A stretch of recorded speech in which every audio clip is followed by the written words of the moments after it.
right, well, thank you very much for being here today.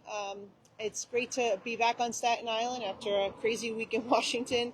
And I'd like to first welcome everyone and say that the reason why we're here today is because we were very successful in getting some tax cuts that will truly benefit the people of Staten Island and Brooklyn in our One Big Beautiful bill that passed the House last week.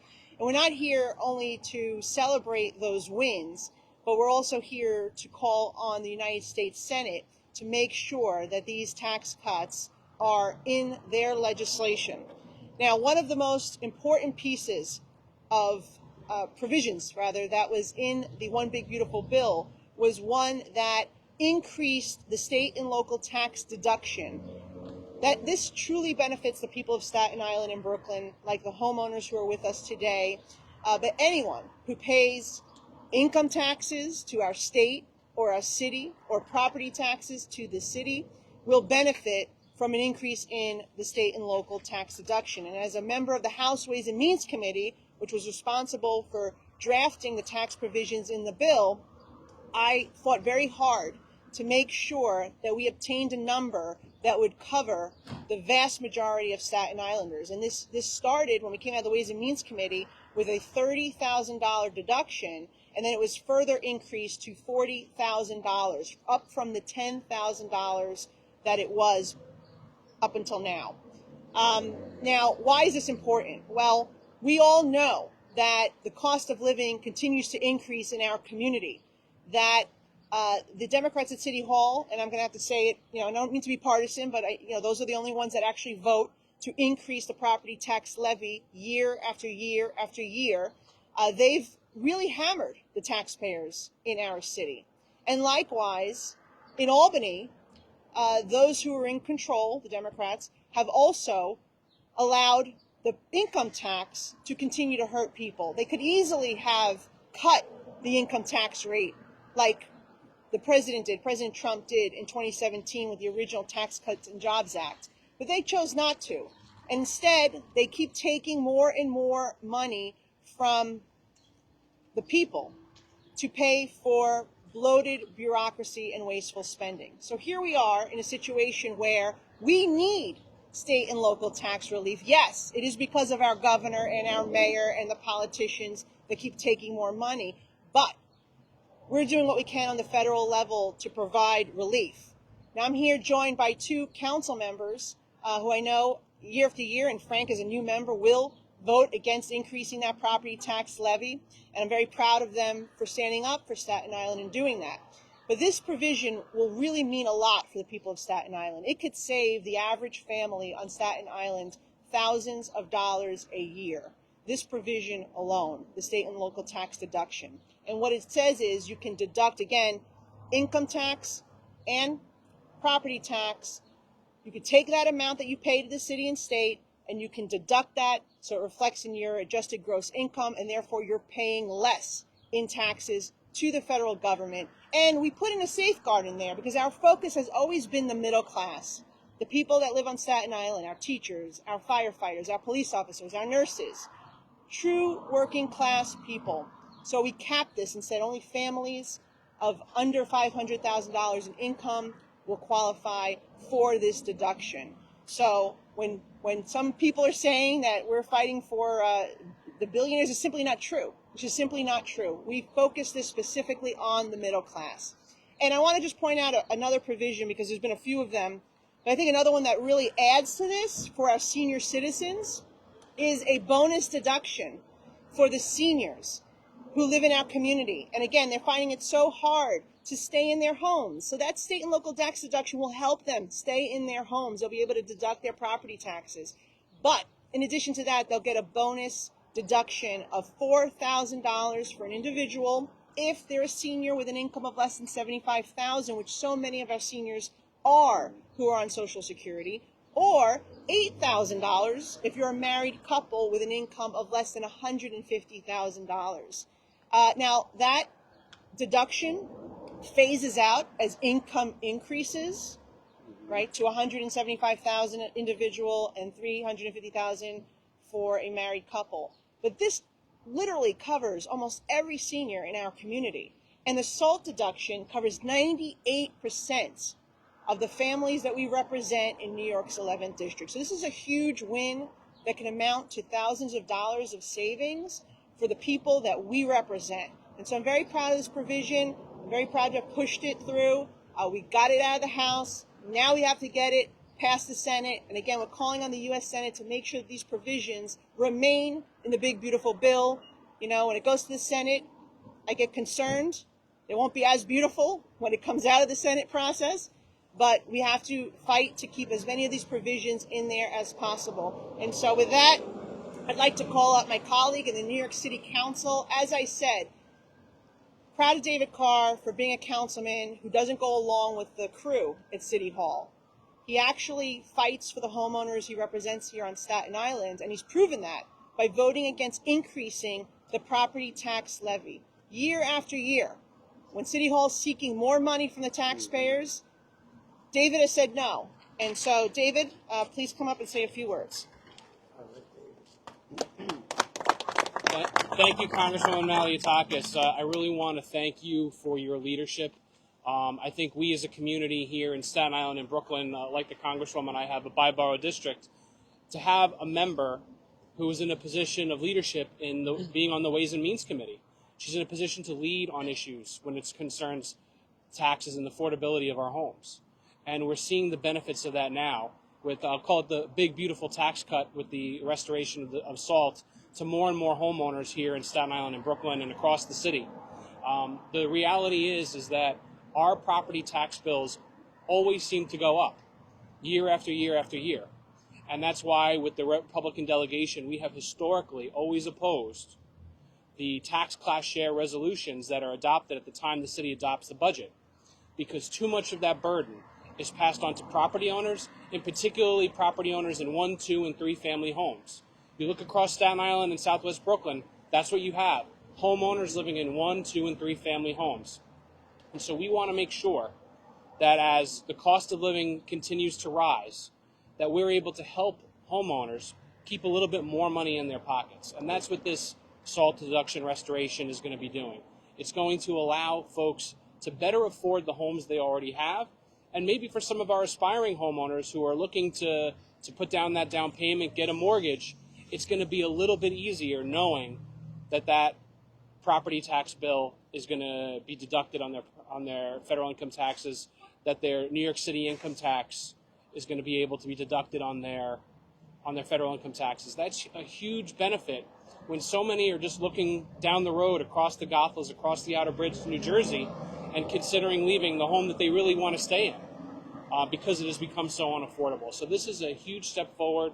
I really want to thank the Congresswoman again for her leadership, Speaker Johnson and the Republican-led House, President Trump, of course, and I want to join her and join the House in calling on the United States Senate to make sure that these tax deductions are kept intact in the final bill that will hopefully be adopted in the other chamber. It is crucial for Staten Islanders and for folks in Southwest Brooklyn to have this so that they could stay in their homes and continue basically living in the place that their families have called home for generations. So thank you, Congresswoman, again, for all you've done for us. All right. Now, our newest member of the New York City Council delegation is also a homeowner, so he understands the plight that so many of us face here as New York City residents. I'd like to introduce the newest councilman representing the South Shore of Staten Island, Frank Morano. Thank you.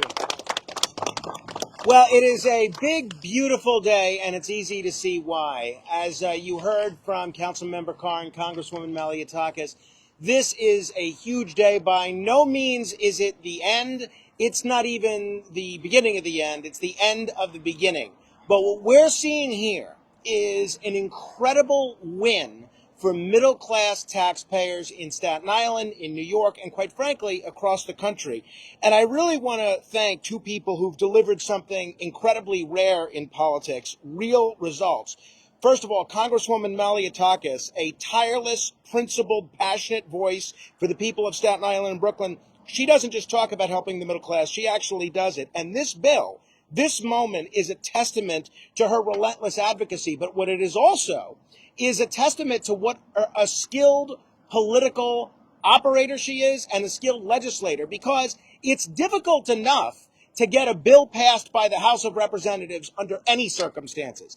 Even more difficult to have a president support that bill whose support doesn't usually come from blue states. What Congresswoman Malliotakis was able to do was walk such a fine line that she was able to hammer through a compromise that pleased the no salt wing of the Republican Party and, as she termed it, the low sodium wing of the Republican Party. These are people that represent areas with vastly different interests, with vastly different tax burdens, and she was able to come up with a compromise that just about everybody in the Republican conference finds acceptable, and the big beneficiary is going to be Staten Island. The whole reason I ran for city council in the first place is because I want my son to want to live here when he's an adult. And the thing that kept coming up throughout the campaign again and again is that people who've raised their children here, that grew up here themselves, can't afford to stay here because of the taxes.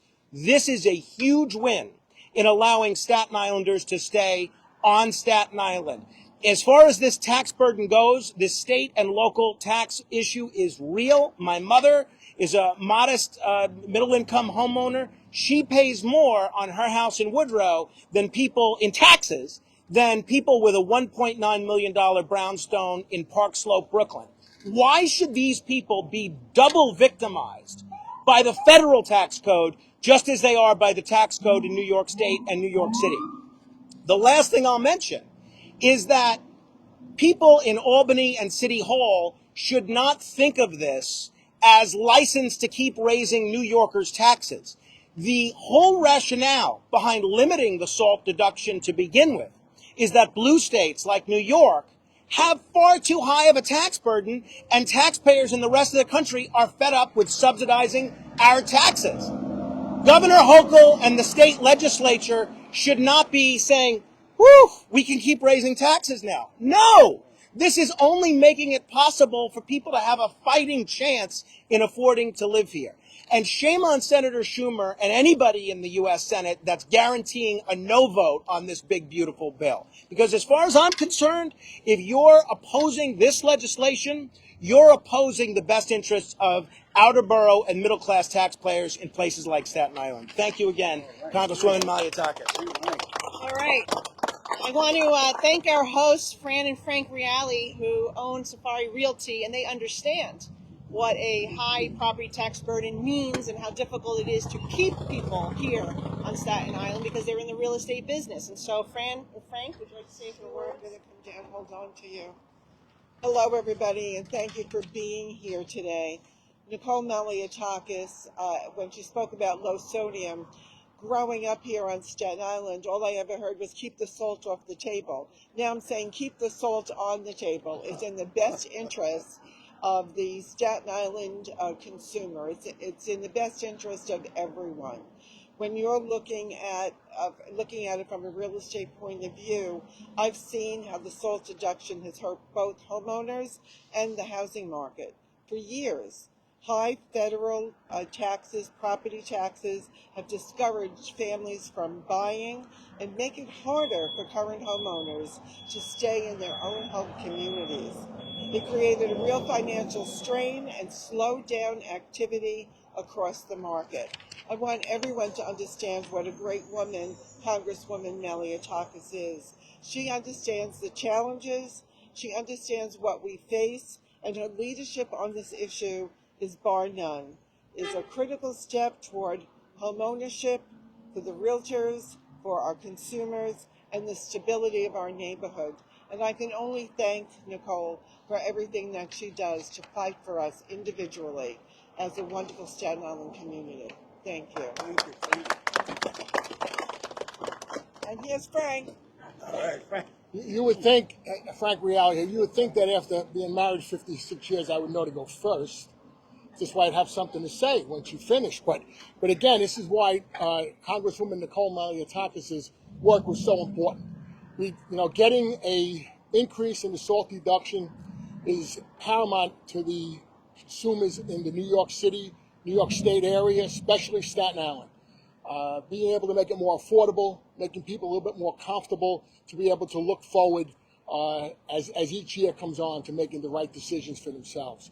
You know, I expect to see the real estate industry benefit from this for both buyers and sellers, as people have a little bit more confidence in the stability of the market, a little more confidence in what's going on, and we expect to see more buyers and sellers entering the market over the next couple of months that will be able to prove the benefits of everything that's going on. Thank you very much.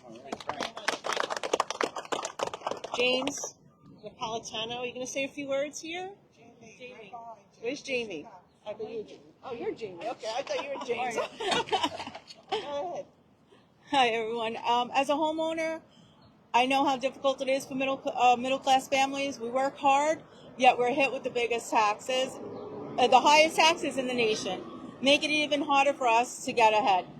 We're just trying to support our families and keep what we've earned. That's why Congresswoman Malliotakis pushes to expand the SALT deduction is so important. It's about fairness and delivering relief to the people who've worked so hard for it, and I thank you very much for this. Thank you. Thank you very much. And I know I've mentioned the SALT deduction. We mentioned the bonus deduction for senior citizens. Also, if you are a family with children, we've increased the child tax credit. So it was originally $1,000. It was doubled in 2017 under the Tax Cut and Jobs Act under President Trump, and we're further increasing that another $500. So the child tax credit will be $2,500 per child, which will be a tremendous savings for families that we represent. I want to allow our representatives to also say a few words. Our Albany delegation is in Albany today, so they couldn't make it, but we have Ian Yonder representing Assemblyman Michael Tanusis. Thank you, Congresswoman. Hi, good afternoon, everyone. My name is Ian Yanda, Chief of Staff to State Assemblyman Michael Tanusis, and I would like to read a brief statement on his behalf. Congresswoman Nicole Malliotakis has consistently fought to ease the financial burden on hardworking families in New York, one of the most heavily taxed states in the nation. Recognizing how unfair the 2017 cap on the state and local tax deduction was to the middle-class homeowners, especially in high-tax states like New York, she led the charge in advocating for its restoration and reform. By working to lift the SALT cap, Representative Malliotakis helped deliver real tax relief to families who are being penalized simply for living and working in their home state. Her efforts not only put more money back into the pockets of New Yorkers, but also helped to make the region more affordable and economically competitive, a critical step towards preventing the outmigration of residents and businesses. Thank you again, Congresswoman. Thank you. All right, we have Nick Robbins representing Assemblyman Sam Pirozzolo. Well, good afternoon, everyone. Thank you very much, Congresswoman. My name is Nick Robbins. I'm proud to be here today on behalf of Assemblyman Pirozzolo. Assemblyman Pirozzolo is incredibly grateful to have an unrelenting partner in Congresswoman Malliotakis, who will go to bat and deliver for Staten Islanders at all costs every time. As an office that's centered around Albany 99% of the time, it's a breath of fresh air to see a branch of government that actually listens to the people and does something about the problems they are facing. That kind of action is unheard of in Albany. But it's exactly what Americans voted for when they sent President Trump back to the White House and gave Republicans control of Congress. Raising the SALT cap is a huge win that delivers big savings for Staten Island's families and seniors, but this is not the end of the road for us here in New York. The U.S. Senate still needs to pass the bill, and we encourage them to do so, and Albany Democrats are likely already finding ways to snatch those savings right back with more taxes, fees, and reckless policies, because that's what they do best. Tax, spend, and then cry broke. Assemblyman Pirozzolo will be there to fight them for you every step of the way. So thank you again, Congresswoman, for fighting for all of us and for showing Albany how real leadership gets things done. Thank you. And we also want to thank Peter Ginta, representing Assemblyman Michael Riley, for joining us, as well as Mario Bonviaggio from the Port Richmond North Shore Alliance and Joe McAllister, South Beach Civic Association, both organizations, wonderful partners in our community. They represent so many homeowners who will benefit from these provisions, and we thank them for being here to represent their constituencies, the members of their civic associations. So any questions?